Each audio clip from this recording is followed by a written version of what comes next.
Okay, so we're doing practice test 46, game 2. I really like this game. I think this is a fun game. And I think it's a good game to start when you're doing repeated variables, because that's something that a lot of people get tripped up on, is when they not only have to place one of their variables, but two of that same variable. And I think this is a really good like beginner game to do that, because you have a certain amount of repeated variables. So let me know when you're ready.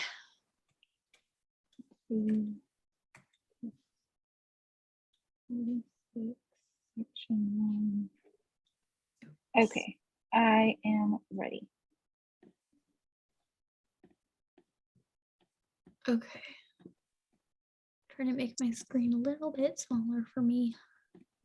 Okay, so we have each side of 4 cassette tapes. Tape 1 through 4 contains exactly one of the following 4 genres. We have F, H, J, and R. So as far as a setup goes, how would you set this up? So I would do 1 through 4, like 4 lines, and then number them 1, 2, 3, and 4. And then on the side, I would have the F, H, J, and R. Okay. Yeah, F, H, J, no. There's one part to this game that if you don't catch it, you're going to screw yourself over. And maybe if we go into the first rule, you'll see it. The first rule says each genre is found on exactly 2 of the 8 sides. Ooh, okay. So it should be 8 lines. Yeah. So thankfully, this game kind of gives you a softball. If you didn't catch it the first time, you're going to catch it by that first rule, because it says there's 8 sides. But we can catch it in the beginning when it says each side of 4 cassette tapes. So if you think about a tape, I've never used tapes before. Let me date myself how young I am. But like there's 2 sides. I know you can flip on one side and flip for like another record or something like that. So we have each side. Now, that's why we have to split it into 2 different ordering kind of lines, basically, side 1, side 2. But what's actually helpful in making worlds in this game is we don't really care about which side they're on, so long as they're on one side. So I don't have to go through the extra step of going, okay, this is going to be side 1, this is going to be side 2. We don't have to do that, because it doesn't specify, and we'll see this throughout the game and the rules, doesn't specify side 1 or side 2. It's just talking about a side in general. Does that make sense? Yes. So with that, we don't have to do 1 through 8. We could just do 1, 2, 3, 4, and then do a line under. Yes, and I would recommend doing that rather than 1 through 8, because and maybe even going into some of the rules, it'll clarify it a little bit, which is fine to do on some of the games. Sometimes when you go deeper into the rules, you modify your diagram, but it specifies, it doesn't say like on side 6 or something like that. So when we have to think about how we're going to demonstrate that it's on tape 1 or tape 2, we're going to break these up into 2 lines, so then we can have 2 spots or 2 sides basically for tape 1, tape 2, tape 3, and so on. If we did it 1 through 8, you're getting into something where you can mark H as number 8, but you'd have to remember, okay, which tape is that for? Like there's no 8 spot basically in this game. Okay. Does that make sense? Yeah. Okay. Now, looking back at that first rule, there's something else that we can do within this rule. It says each genre is found on exactly 2 of the 8 sides. Do you see what that's kind of telling us about our variables?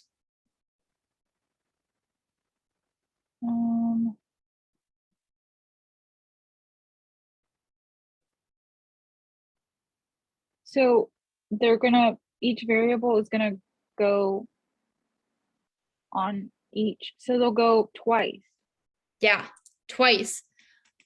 And you kind of said it, but you kind of stopped yourself. So I want to clarify this too.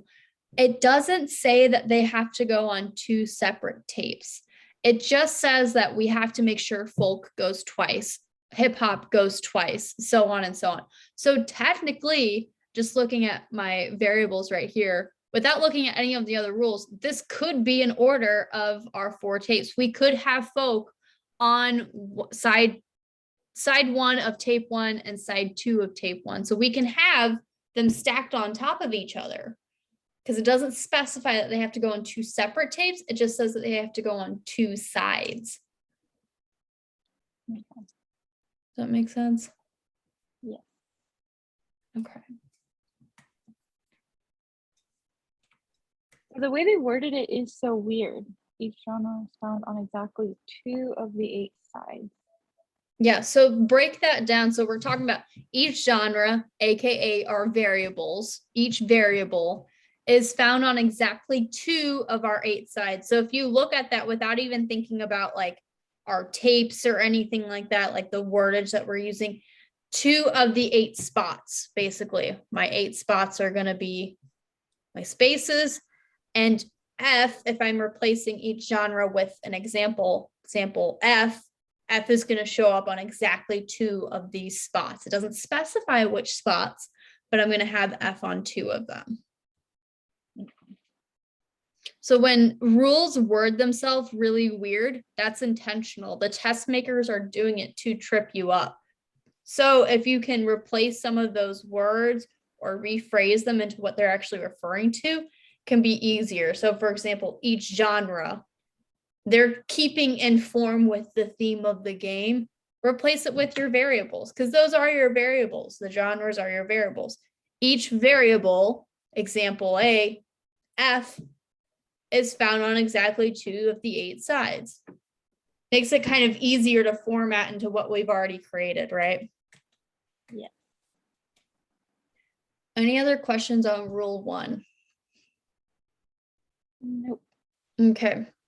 That's kind of a weird rule. As far as like worlds go, we can't really do anything with creating worlds. It's just more of a, this is another addition to our scenario. So we don't have to worry about this rule because we figured out that we can just duplicate our variables. When it's telling me that I have repeated variables, if it's giving me a minimum or a maximum, or in this case, exactly 2, I'm going to create that amount of variables. So then when I'm placing my variables, I can cross them out as I go.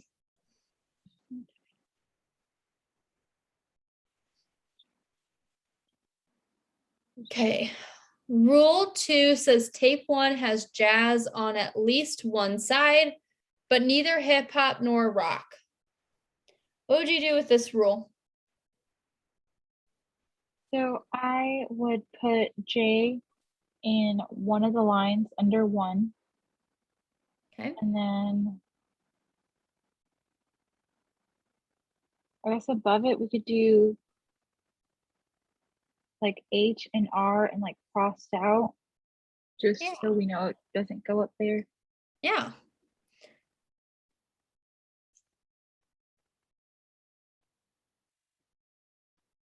Now we can go a little bit further into this rule. We can make some deductions. So if we only have 4 variables, we know one of them is going to be J, and H and R can't go there. Who could be my second side on tape 1? F. Could be F. Who else could it be?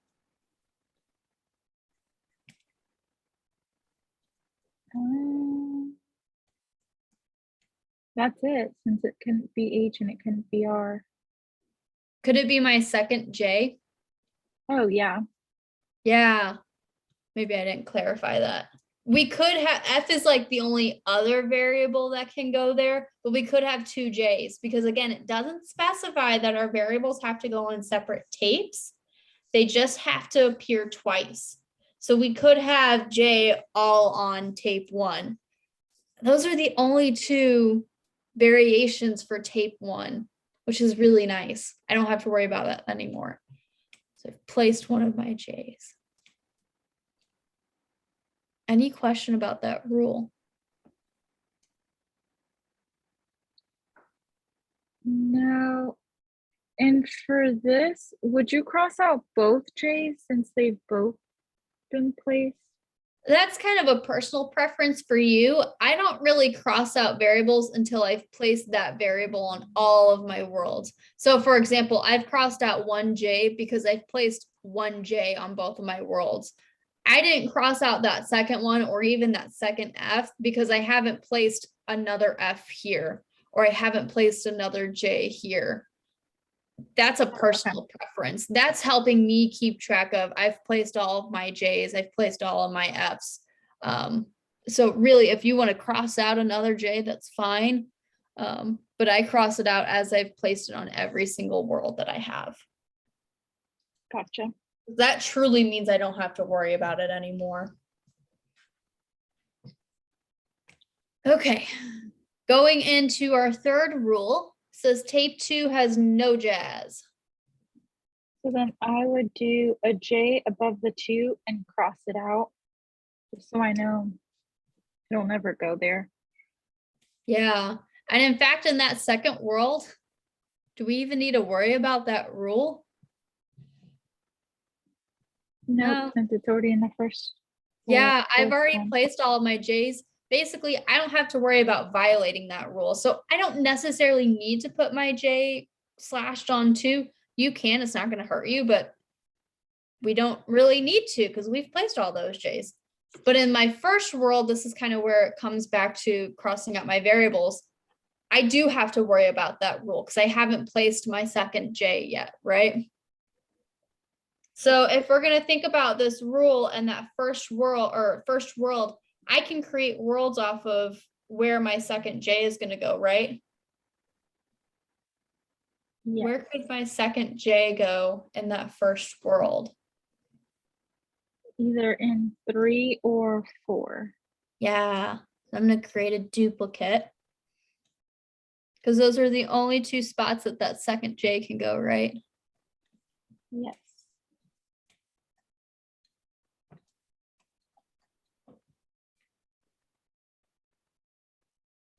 Now is where I would personally cross out that second J because I've got 2 J's in all of my worlds. I don't have to worry about placing any more J's.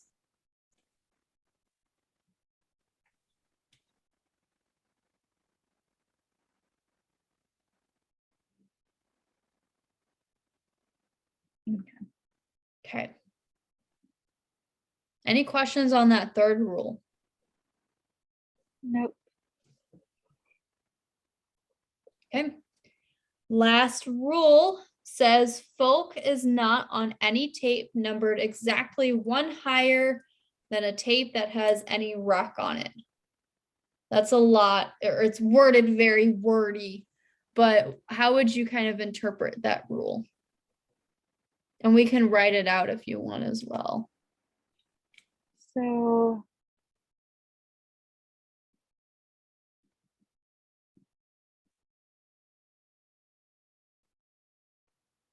I would say that F could go in 4 or maybe 3. Yeah, I think 4, because then if you put R in 2, then it's not 1 higher, but 2 higher. You're right. You're thinking about it the right way. Basically, we have to have something. Oh, how do I want to word this? We can have it 2 higher. We can even have it 3 higher if we wanted to, which I don't think is really. No, that could be possible. We could have it 3 higher. But what else could we have our F and our R as? Or if you want to think about it the other way, what can we not have happen with F and R? You can't have F in 2 and then R in 3. Or You're flipping it around. F in 1 and R in 2, right? Since, oh wait, 1 higher than. So for this purpose, 1 is lower than 4. 4 is a higher number than 1. A lot of times when we think about our ordering games, we think, okay, is 1 higher or 4 higher? Because it could be 1's in first place, 4's in fourth place. You think your first place is higher than the other. But we're not worried about placement. We're thinking about them as like numbers on an actual number line. So in that case, 1 is lower than 2, 2 is lower than 3, 3 is lower than 4. Does that help clarify it at all? Yes, and I think it would help if I wrote this out like a rule. So I guess we could say,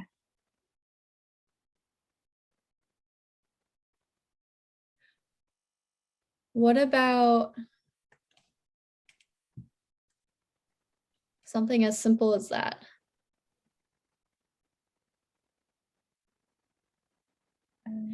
If you need a reminder like that, you can write it out as like a rule if you want to, but you can also write something very simple like this just to remind you what my scale is on my number line. yeah, okay.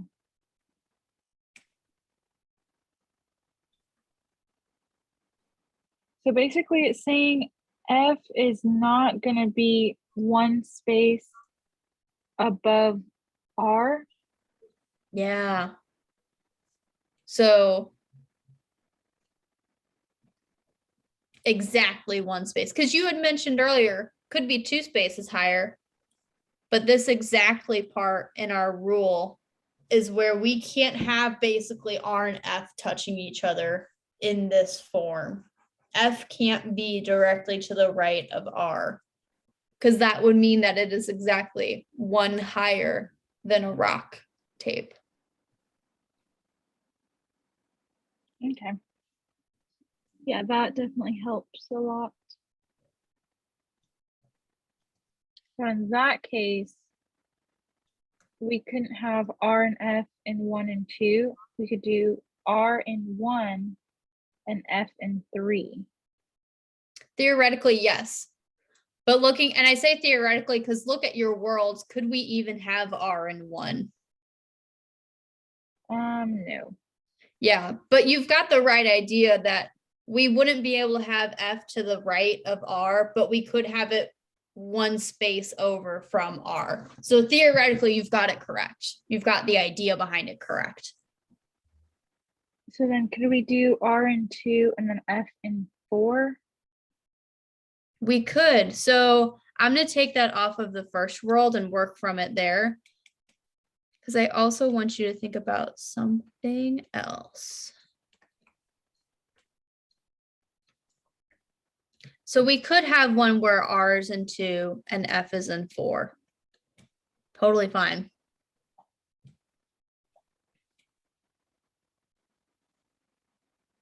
And you said this is based off of the first world? Yeah. And there's a reason why I split it. So the reason being is if we know that we can't have F directly to the right of R, could we potentially put it on top of R? Or basically, could we have them together? R and F? Mm-hmm. Would that Yeah. break our rule? I don't think so. No, because it just says that F is not to the tape exactly 1 higher than any rock. Doesn't mean that they can't go together. So technically we could, in that first world, if we're still thinking about R in that second space, F could go into that second space as well.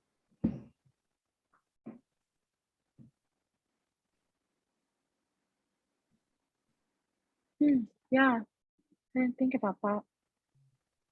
Yeah, because it's just telling you what you can't do. So you really have to think about, okay, could I have them on the same level? Because it's not telling me that, oh, how's another way you could word it? It's not telling me that F has to be higher than R. It's just saying it can't be 1 higher. and one higher does not equal the same tape. We could have them on the same tape. So when a rule is telling you something you can't do, think about like it's the face value of you cannot do this. We can do so much more of what we think about what we can do. Does that make sense? It's only restricting you in one way. So if that's the case, oh, never mind. I was going to say, what if we did R above F in the fourth world? Could we? Yeah, totally could. Because if we look at where our F's are placed, we also have to think about that other F, right? We have two F's to worry about. And it's not telling me the first F or the second F. It's talking in general. So we have to think about both duplicated variables, R and F. So we could put R in that fourth spot. Where else could we put that R? You could put it either under 2 or 3. So think about what happens if I put it under 3.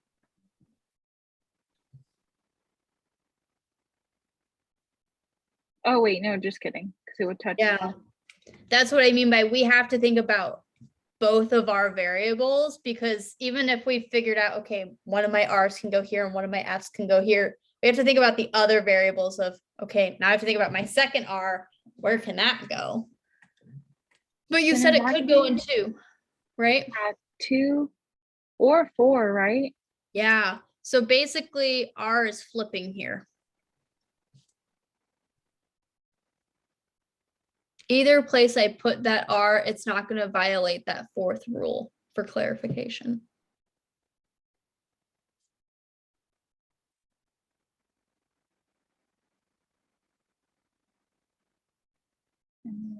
So finish off that fourth world while we're at it.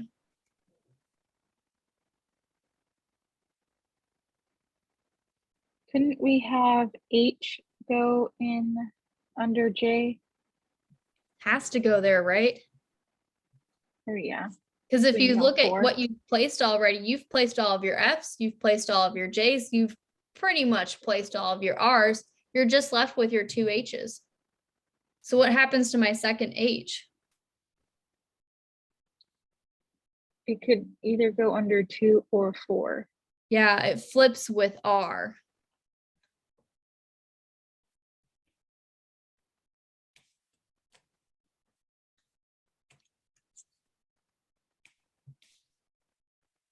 Okay. One world done. And Mhm. because we had started filling in number 1, go ahead and tell me what happens to the rest of number 1. We're pretty much done with that. In this one, oh, just kidding. We placed all our F's. We could have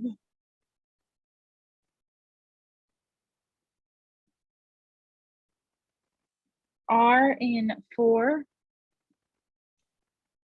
And then we could also do H in 3 or 4. Mm-hmm. And then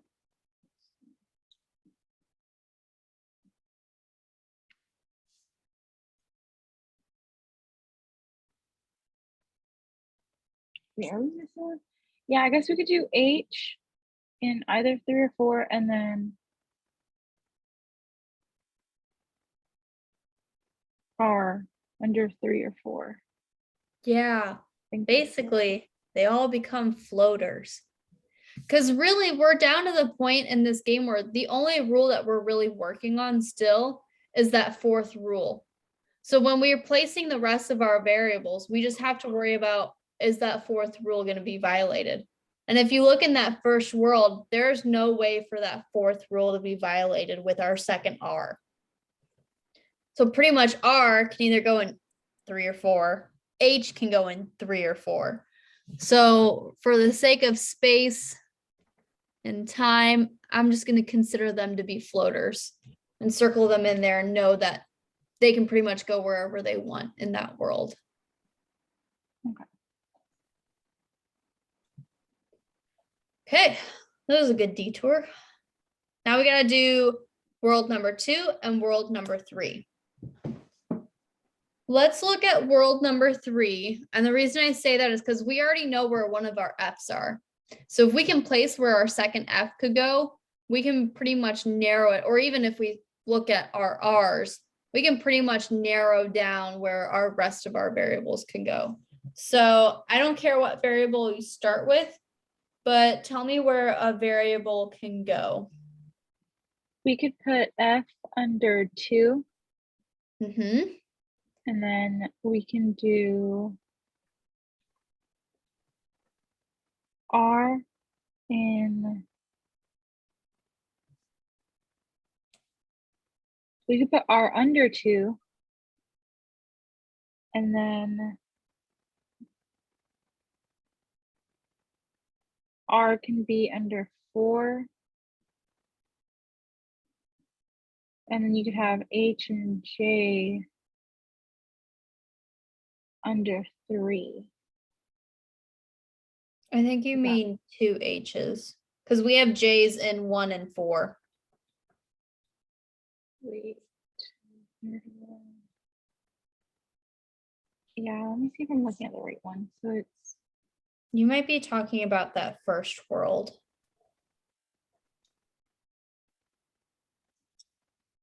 okay, so we're working on the third one. Mm-hmm. And then the fifth world, is it going off of the third one? Yeah. Okay. Me.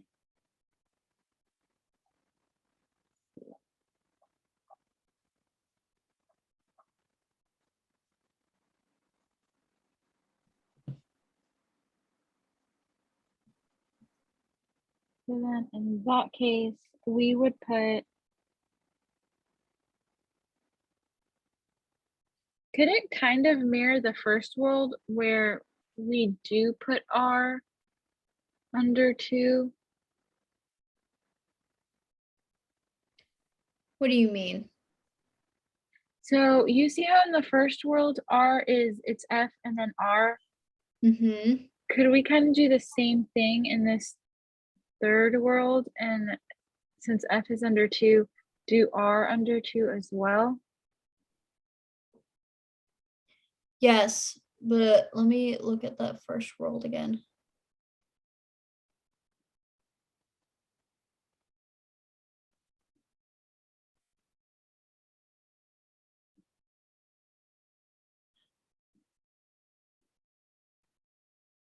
Why did we put R in the second spot? Do you remember? Yes, because we said it could go under it. It just, either that or over 2, they just can't touch. They could be on the same tape. Oh, okay. I think I was going into a example. Because technically,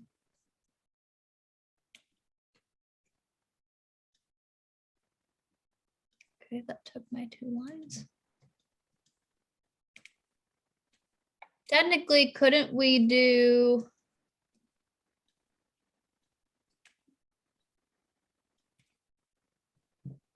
two R's and 4 and 2 below, 2 H's below 2 and 3? Yeah. We could do that. And then couldn't we also do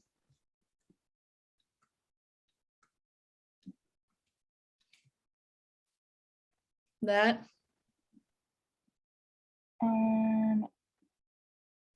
What? I thought R couldn't be like right next to F. F can't be 1 above R. So R can be 1 above F, but we can't have F above R. Oh, okay. So I think I made that world as an example of they could go on the same structure.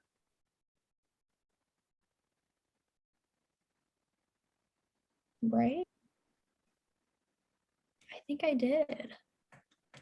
So in this case, R basically becomes a float, or both of our R's become floaters with H.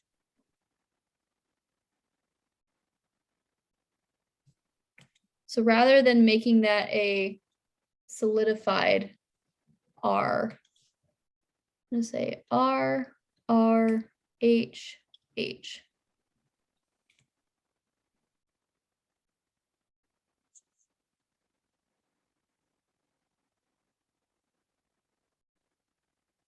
Okay. And the reason I said is because 1 does basically mirror world 3. Because if you look at how you've got it set up now, what's the difference between world 1 and world 3? The floaters. Well, the floaters and what else?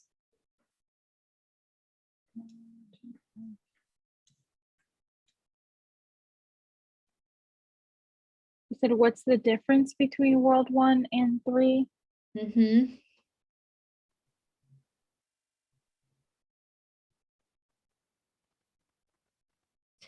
My difference being that J's in 3 in my first world and J's in 4 in my second world.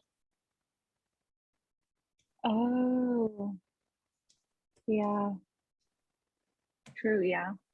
So essentially, it mirrors it in that your floaters are the exact same. Because if you think about where R can go, because we're still focusing on that 4th rule, right? Where R and F can't go in this order, basically. Is there any way I could violate that rule in my 3rd world? Could I have R to the left of F in any possible way? No. So it becomes a floater. Our R's and then even our H's, because we don't have any rule that's really talking about an H, they become floaters. So 1 and 3, the only difference between them is where my J is placed. Okay, I see that. So we figured out 3, but how do we start that 3rd one? I think we started that 3rd one by talking about F going in that 2nd spot.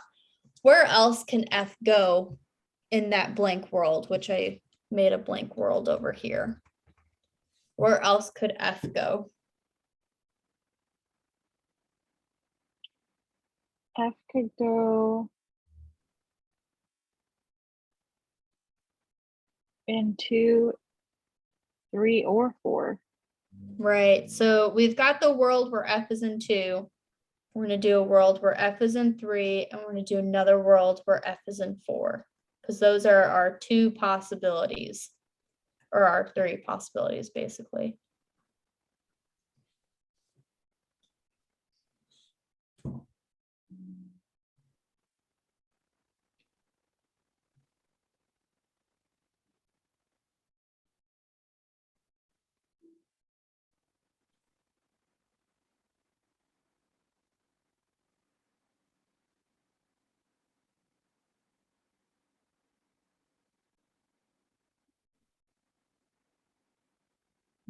Okay.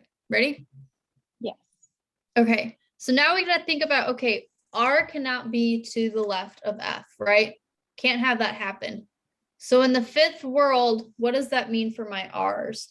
Where could they be placed? Where can they, or where do they have to be placed? Either under 3 or 4. And you said either, but we have 2 R's. So you're right, R can't go under 3 or 4, but because we have 2 R's, they could have to both go go. under 3 and 4. Okay. Which is going to force my H's to go into 2, filling in that empty spot. Do the same thing to 6. Where do my variables go? So R would not be in that world. Well, yeah, it could be in 2, or they would have to be in 2.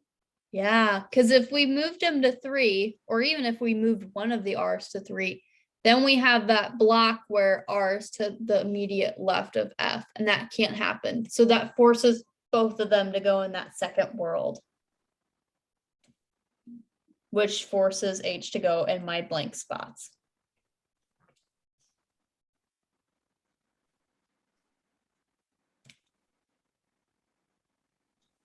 Okay.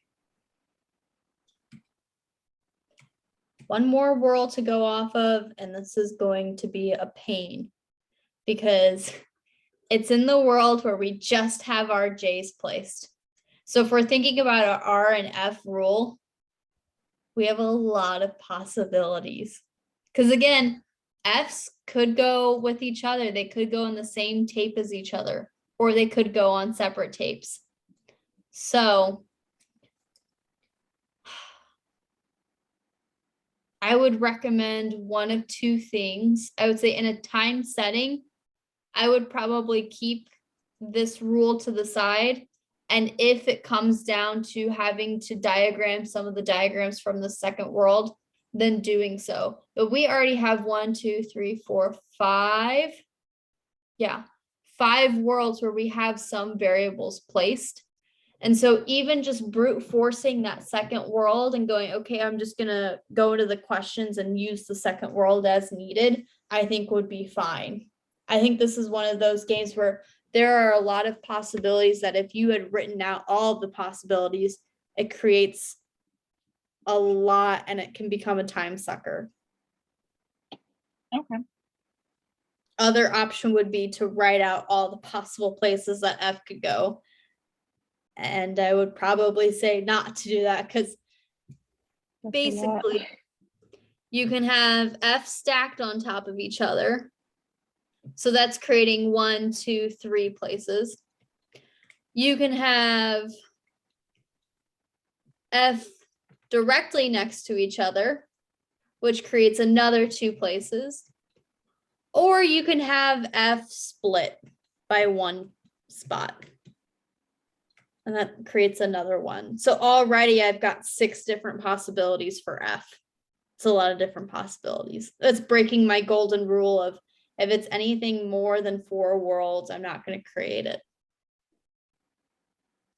And even if we focused on our other variable of that rule, our R variable does the same thing because we don't have R placed anywhere.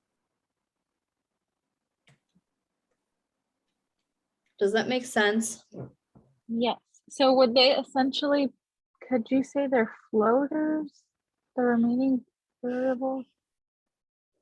I wouldn't necessarily say they're floaters because floaters in my definition is it can go anywhere without breaking one of the rules. If I said that F and R in this world are floaters, to me at least, that means I could do something, I can place them wherever I want and be fine.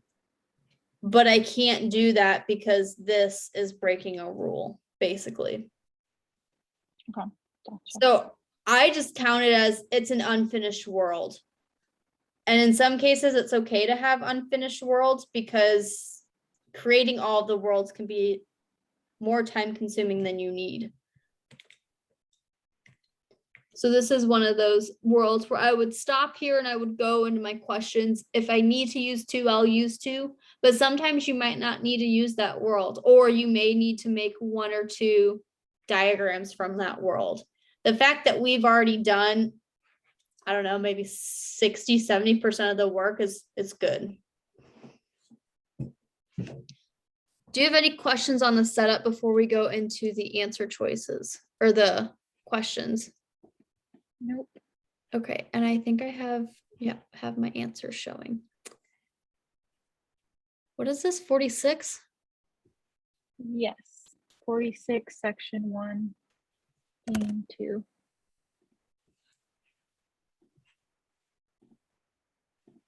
Okay. Going into our questions. For our list question, again, we're not going to use our diagrams because it's just easier to use our actual rules and eliminate the ones that are violating our rules. So go ahead and go through the answer choices and let me know which one you like or which one you're stuck between.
It is B. Yeah. That one took me a while. Did you get caught on the each genre is only showing up twice? Well, at first, they all seemed very similar. They like, I think I was down to B and E, and I was like, okay, well, they don't break the rules. And then, yeah, I was like, oh, wait, they all have to, appear twice. So that's when I finally found the answer because B has F twice, J twice, H twice, and R twice. Yeah. C violates that rule because it's got one jazz, two jazz. E is violating our rules because of this rule. We have a rock and a folk, and the folk cannot be exactly one above a rock. And that's what's happening here because folk is 4, rock is 3. Can't have that happen. So it eliminates E.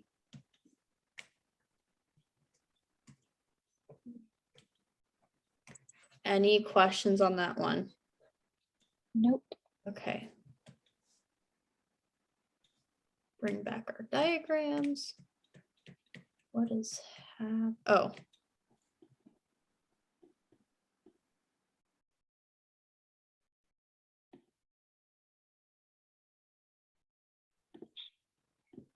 Yeah, I can make that work. Okay. So for must be true, it only has to happen once. For must be true, it has to happen in all of our worlds. The one you're thinking of is a could be true. Could be true just has to happen once. But when we talk about must be true, it has to happen in all the worlds that we're looking at.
This one I'm kind of struggling on a little bit because I feel like the common one for all of them is J would be in 1.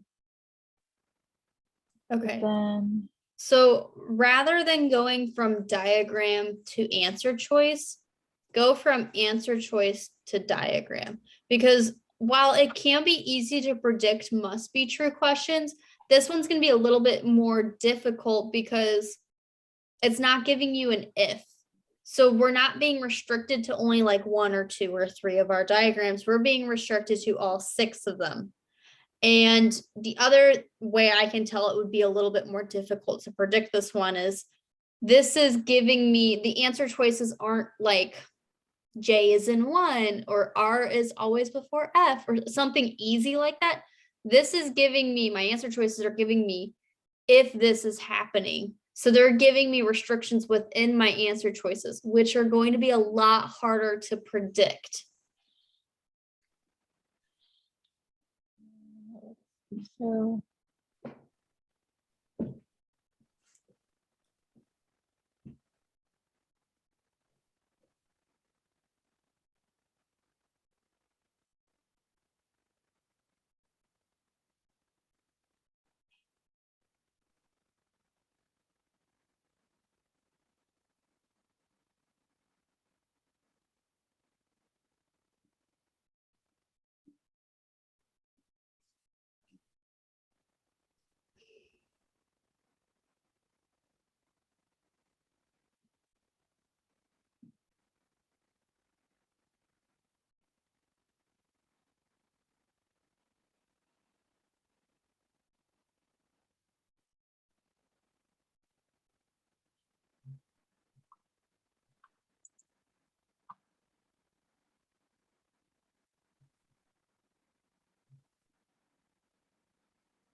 okay, I got C. Like C.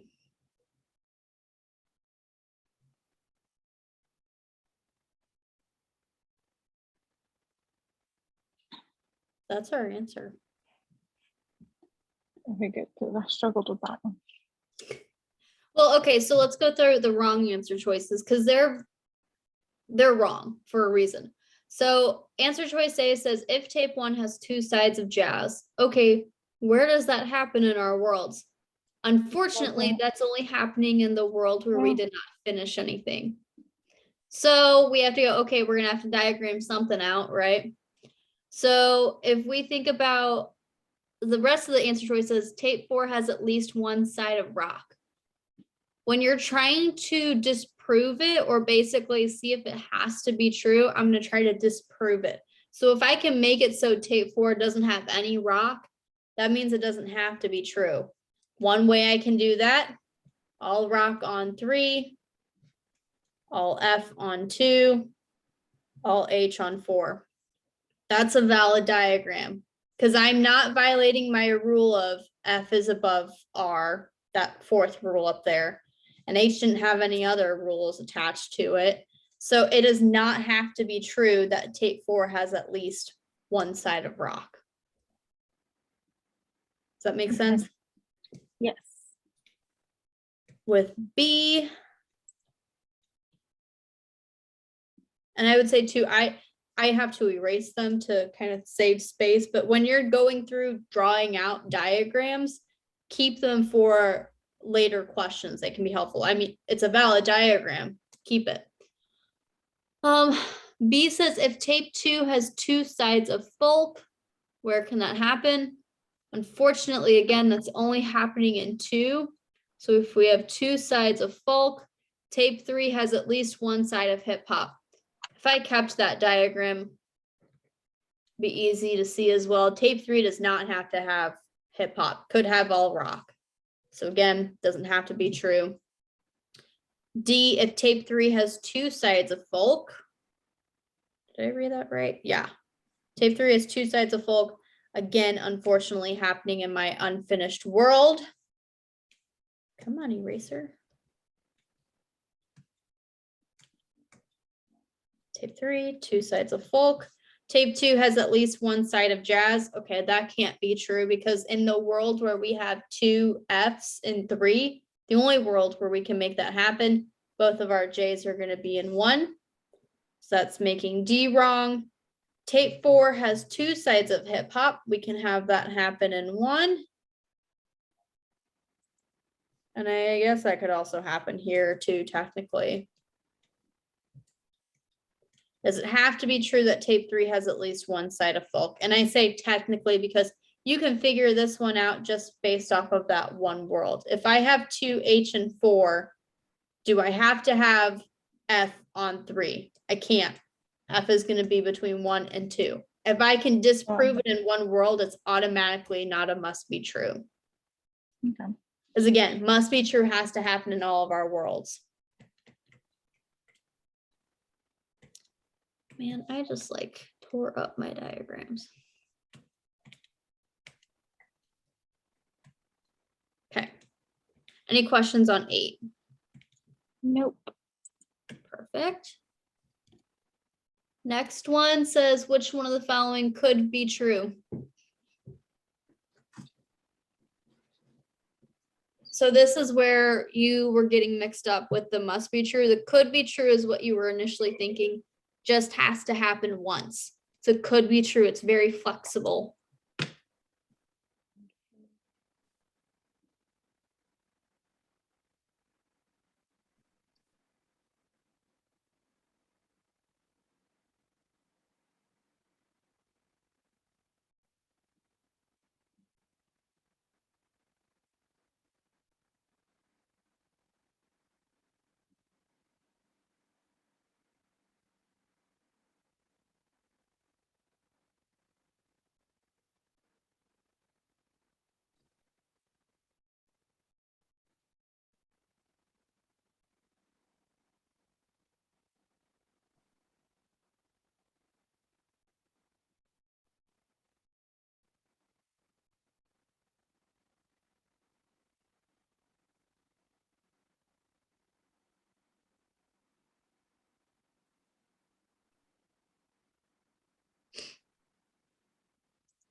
It is B. Yeah, we can make B happen. Yep, in the fourth world. Fourth world. Oh yeah. Huh. I was looking at my first world. You're gonna have H here, and R and R. But yeah, you could totally do it in the fourth world. H and J. Works for me. I didn't even think about that fourth world. Okay. Any questions on that one? Nope. Okay. And we got 2 more. Let's just finish it up. Number 10. Which one of the following could be true?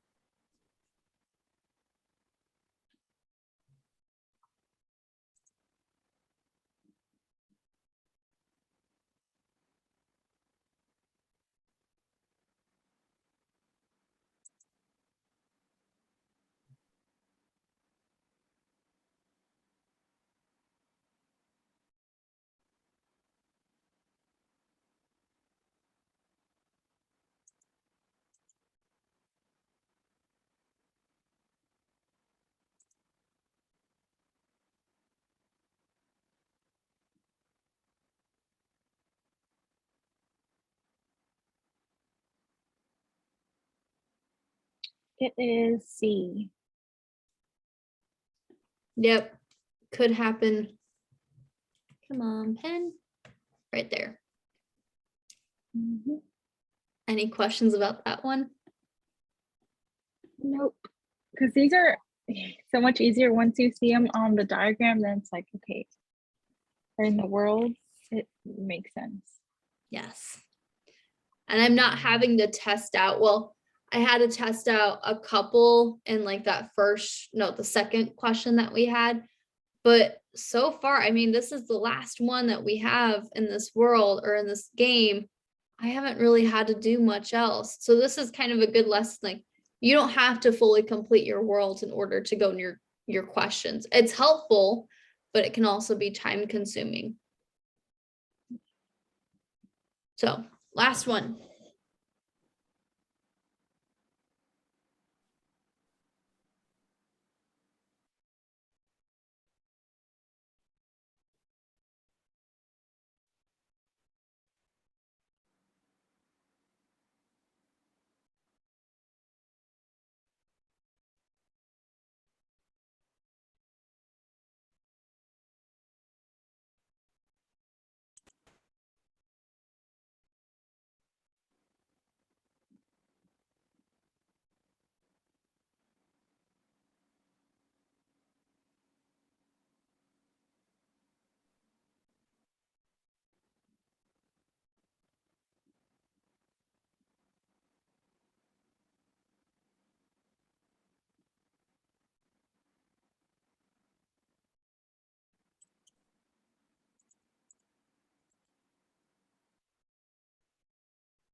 It is C. Yeah. Oh, wait, no, sorry. Wait, it's not? Okay. Um, So we're looking for cannot be true, right? So that means in order for it to be our wrong answer, or the reason why it's our wrong answer is because we can make it happen. So if we're looking at C, tape 3 has rock on both sides. Where could we make that happen?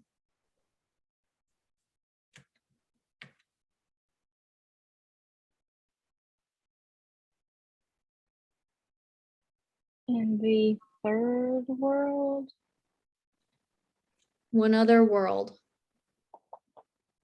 the second world. Yeah.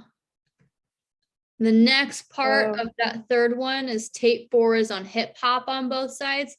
That means that we can't use 3 anymore because we have to have J there. And in order for this one to work, we can use it here. We can do tape 4 with hip hop on both sides, which is going to force F to Oh, go into 2. And again, I think you might be getting confused with this. This is okay. This is not. So R can be 1 above F. R cannot be 1 behind F. Does that make sense? sure. Yes. Okay. That's wrong. Technically, we have that happening here too. We can have F behind R, we just can't have R behind F. So that's why it's okay for C to happen, is because we can make that happen in that second world. But looking at B, did you cross out B? Mm-mm. That Okay. was the other one that I was contemplating. Okay, so let's see if we can make B happen. Obviously, it's the correct answer choice, so we won't be able to, but let's do it the same kind of process. So it says tape 3 has rock on both sides. Okay, we're starting out the same way that we did before. We're looking at 3 and 2, where rock can be on both sides of 3. And the second part is tape 2 has hip hop on both sides. That excludes 3 because we can't have hip hop on 2 because we have that F. Can't use that. So that means we're going to have to force ourselves to have H in our second spot, which is going to force F in that 4th spot. And I don't like this. We can't have F exactly 1 above R. That works. Yeah. So it flips our F and H, basically. It's the difference between B and C.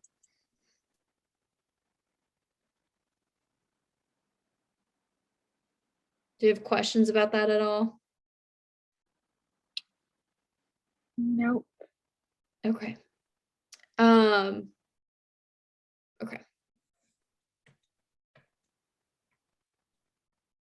Why am I being so careful? I don't need to be careful.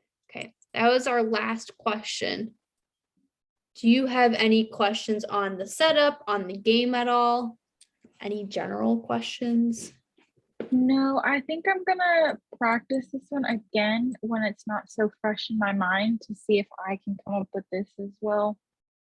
Yeah, that's a good idea. I usually tell people to give it a day or two for it to kind of leave your mind, but also to like still remember some of the important things that we've talked about. So like that R and F rule, that'll still be, I wouldn't say it'd be fresh in your mind, but you would at least remember to look at it more carefully than you might initially want to look at it. So that's kind of what I want you to keep in your memory, is to, be more observant about it than normal. So, all right. Yes. Any other questions? Nope, that's it for tonight. Okay. Well, I need to make the schedule for April. I'm going to do that now. April's still going to have classes. They're still going to be on the same days, the same times, same agenda, basically. So I will get that up tonight. So then you can at least look at April dates. But other than that, let me know if you have questions. Perfect. Thank you so much. No problem. I'll see you later. Yes, have a great night. Bye.